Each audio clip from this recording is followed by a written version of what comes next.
Na početku novog videa pozivamo vas da prije gledanja kliknete na subscribe. Ništa vas ne košta. Znači da Hitler, mislim.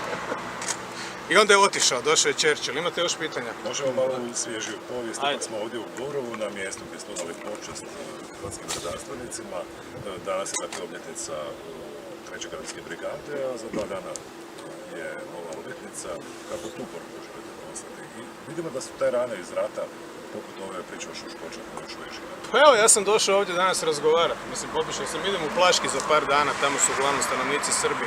Dakle, imam dobar odnos već 15 godina, tako da ovo nije dobra poruka. Dakle, ja sam ipak predsjednik svih hrvatskih građana, pa i hrvatskih Srba, apsolutno. Dakle, ogromna većina, svi su glasali za mene.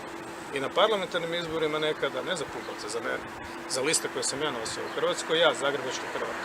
Tako da mislim da ovo nije dobra poruka, ne, ako već govorimo o poruku. Ja sam došao ovdje jer do sada sam ovdje u stvari uvijek imao izaslanike, ministri unutarnjih poslova, ali ovo je bila hrvatska oružana sila. Oni su ovdje sačekani iz busije, nisu očekivali da kad kažu ljudi terorizam. Da, oni su ovdje došli osloboditi svog zarobljenog pripadnika, prijatelja, druga, suborca, a dočekani su kada su došli ubijati. A nisu došli ubijati ni paliti, nego u tom smislu je to jedan grozan događaj za koji odgovornost još uvijek nije ustanovljena, vjerojatno neće nikad ni biti. Šoškočanin je da je više plivao, a manje jeo fiš paprikaš, mislim ne bi se utopio, možda bi znali šta se dogodilo, ali mislim da taj čovjek, da mu je tu mjesto isto ko spomenik u Maksu Luboriću u nekom srpskom selu ili Hrvatskom. Sudjelovali ste u kampanji za poticanje cijepljenja, međutim to baš ne ide onako kako je zamišljeno. Premijer je prije neki dan izgovorio da cijepivo više nije problem, ali čini se da je cijepljenje i dalje problem. Gledate li kako se to razvija? Gledam i imam puno razumijevanja za to, ali zar mi nismo pobijedili koronu prije godinu dana? Ali za svaki slučaj još 1 milijun doza cijepiva. Dakle, nismo je pobijedili, ali hoćemo uskoro.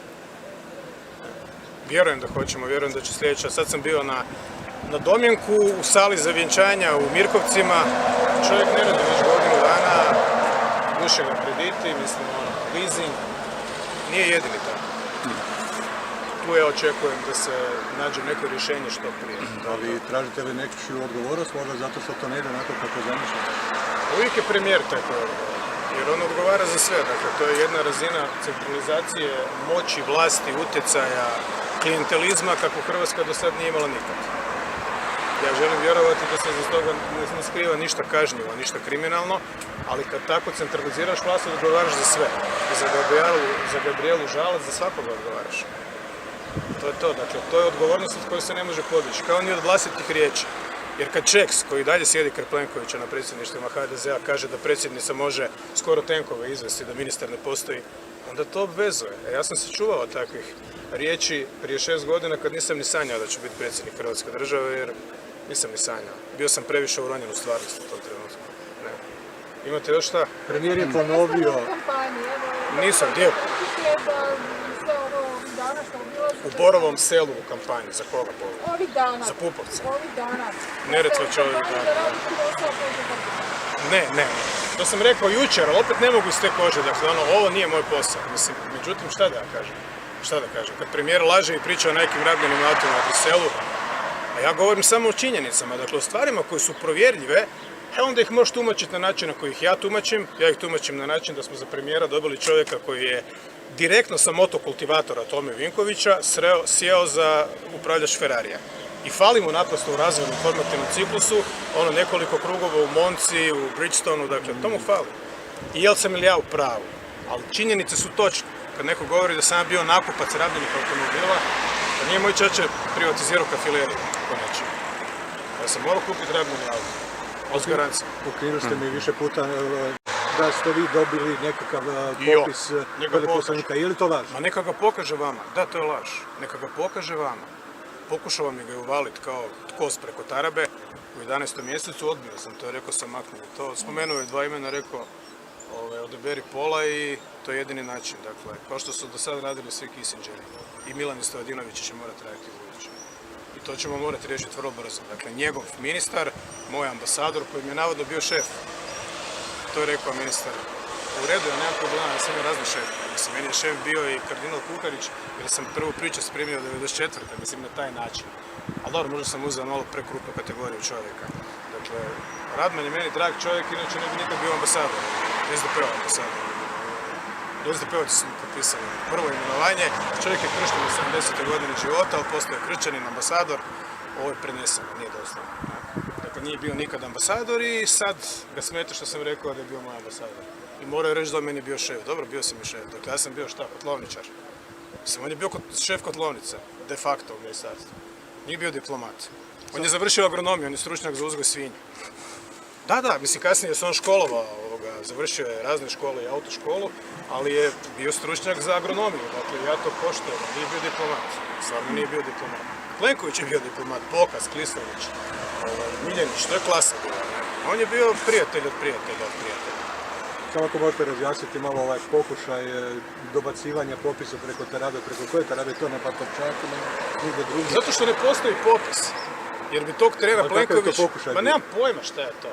Dakle, piše u odluci vlade koja je donesena 2012. koja je i dalje na snazi jer je pametno napisana dogovorom dviju brijegova. Ja mogu napisati u odluci vlade što god hoću, predsjednik će reći makni se. To nije tako napravljeno. Dakle, na tu odluku vlade se Plenković svaki puta do sada pozivao. Sam je jednom prilikom izjavio u javnosti kod imenovanja Igora Pokaza da se predsjednici moraju dogovoriti, ma nemoj. Pa tad su morali, a sad ne moraju. To su vam citati. Dakle, vadite to van. I sad šta? U toj odluci piše da se trebaju prethodno obaviti konzultacije i dogovor između ministarstva i ureda predsjednika. Pazite kako je to delikatno napisano. Sve je jasno. Sjedni, dogovaraj. Dakle, pola, ako si slijep, dobra vijest, imaš vid. Sve je jasno. Nikakav popis ne postoji jer bi ti ljudi koji su na popisu tog trena bili osuđeni na neuspjeh. To se čak ni Plenković ne usudi napraviti. Ali kako vam je to pokušano uručiti? Pa pričao sam već 5 puta. A niste baš definirali kako se to dogodilo? Jako sam definirao, dajte, joj. Dakle, nakon sastanka Vijeća za nacionalnu sigurnost pozvao me u svoj ured da vidim novu sofu koja je veća od ureda. I onda mi je probao to krknuti u ruku, ja sam rekao ne. Dakle, tako ne možemo razgovarati, dakle, uopće ne želim vidjeti ta imena. Spomenuo je jedno ili dva imena, rekao sam dobro, odaberi što ti je važno, ja ću resto. Ja, ne ja, moji suradnici. Ne mislim se ja time baviti. Niti me to previše kopka, ali to je naprosto red koji mora biti da bismo spriječili, prvo da bismo poštivali neki ustavni balans. Jako važna stvar. Drugo, da bismo spriječili haračenje jedne stranke u cijelom sustavu, koje se događa. To je moj minimum, mislim, odgovornosti. To je to. To sam pričao. Pa da, ali hoću li opet sutra, ne znam, u Vladislavcima ili u Čabrnji pričat o tome, pa 5 puta sam vam to već pričao. Sve je jasno potpuno. Pitajte Plenkošenka šta je mislio sa rabljenim autima. To, dragom Bogu, nije jasno. Inače, za mene niko ne pitao u Briselu da su ti ljudi već umrli. Ja sam bio tamo prije 30 godina, ja sam otišao kao diplomat. A kao premijer, pa i premijeri se mijenjaju, osim u Mađarskoj i u Njemačkoj. Dakle, dolaze novi ljudi, ali meni uopće ne znači da za mene neko pitao u Briselu. Pitaju, by the way. Nego me zanima šta ljudi pitaju u Hrvatskoj. Nije mi kriterij da neko sad za mene pita u Briselu ili u Pančevu, ne znam, ili u Leningradu. Nebitno. Meni je glavni grad Zagreb i Borovo selo. Isto tako, ne? Jer i ovo su moji ljudi, odnosno naši ljudi i moji građani. I podržavali su me na predsjedničkim izborima i hvala im, a načelnik im je Papak. Pa je, skrivao se iza roleta tu. Neko da sam ja došao, mislim, naoružan ovdje. Pa došao sam u cipelama i djelu. Čujem da je povjerenstvo o sukobu interesa otvorilo postupak nakon godinu dana. Znate li nešto o tome? A? Ne. To ćemo sutra. Dakle, godinu dana povjerenstvo o sukobu interesa treba da bi se bavilo predmetima za koje je dobilo kompletnu dokumentaciju ljetos u vezi korištenja vrhovnog zapovjednika broda Hrvatske mornarice i odlaska premijeru države Republike Albanije koji je sad ponovno dobio na izborima. I sad, ono što mogu reći je da sam do sada bio vrlo, suradljiv, da se razumijemo, to uopće nije moja dužnost. Dakle, ja nisam načelnik općine, ja sam predsjednik Hrvatske države, Republike. Ja, tako kaže Ustav, uživam nekakav mandat apsolutne, dakle, nepovredivosti, samo predsjednik, što znači da odgovaram isključivo Saboru, dvotrećinskoj većini Sabora i dvotrećinskoj većini Ustavnog suda i hrvatskim biračima, a nikakvim povjerenstvima, a posebno ne penalnim povjerenstvima koji su izmišljene umjesto sudova, izglasane običnom većinom jedne stranke u Saboru i oni se bave procjenjivanjem ili predsjednik Republike u sukobu interesa još će me kazniti sa 1000 kuna. Dakle, ništa od toga. Mijenjajte Ustav. Predsjednik je upravo zato zaštićen da mu se zaobilaznim kanalima vladajuća stranka u nekom trenutku ne bi mogla napijati krvi i ometati ga u njegovom poslu. Smijenite predsjednika. Molim lijepo. Nikako povjerenstvo. Dakle, ako ne može sud dok si predsjednik, kasnije je druga priča. Ne može ni povjerenstvo u koje je HDZ izabrao svoje ljude, neka se bave Plenkovićem, ako im on to dopušta, ili ministrima. Dakle, ovo je sad nešto što moram reći. Dakle, predsjednik ima mandat nepovredivosti. Nepovredivosti. Šta to znači? Da se može zakonom osnovati sutra neko povjerenstvo, ne znam, lijepo hoda i ocjenjivati kako predsjednik hoda. I ako hoda krivo, ne znam, naredi da si od Šustera uredi cipele. Dakle, to je krivo. Slažete se sa mnom? Naravno da se slažete. Otprilike zapravo tako Plenković govori u slučajevima gdje je on bio meta. On je premijer. Ja sam predsjednik. Dakle, predsjednik ima imunitet nepovredivosti. Slično bi se moglo reći i za premijera. Dakle, te priče su besmislene. Dakle, ako imaš imunitet, ne može ti niže tijelo. Dakle, to je debelo ispod sudova. Povjerenstvo. To tijelo provodi istragu, dakle, piše optužnicu i donosi prvostupanjsku presudu. Možda za načelnika općine Borovo ili Sibinj, ne znam, ili Markuševac. Možda. Ali za predsjednika Republike, pa i predsjednika Vlade. Vidite da sam tu u nekim stvarima baš dosljedan. Predsjednik Vlade hoće smijeniti ministra, ima pravo. Ali ne može izabrati novog ministra bez odluke Sabora. To je keč. Kao što predsjednik države ne može naručiti avione. Ne može. Nego čeka da Plenković izludi svog ministra, sad ćemo, ja bi dao ostavku. Ali da čekaju kraj izbora. Da, naravno, ali ne možete sve opravdati izborima. Dakle, ovo su ozbiljne stvari. Ministri znaju biti brzopleti i frustrirani jer premijer nije u zapovjednom lancu. Ministar je upotrijebio riječ zapovijedati. Dakle, to se do sada ni jedan ministar nije usudio staviti u istu rečenicu sa sobom. On može donositi nekakve odluke. Prema trećima. Ja sam dio oružanih snaga, ja sam vrhovni zapovjednik. Ja nisam načelnik općine kojem treba 3 fure šodera. To može on raditi. No, upravo doznamo da USKOK istražuje ministra Beroša i koronavirus koji se traje. Ne znam. Govorio sam o povjerenstvu za sukob interesa. Dakle, imamo problem. 10 mjeseci, ja sam predsjednik države, ne? Trenutno sam to ja.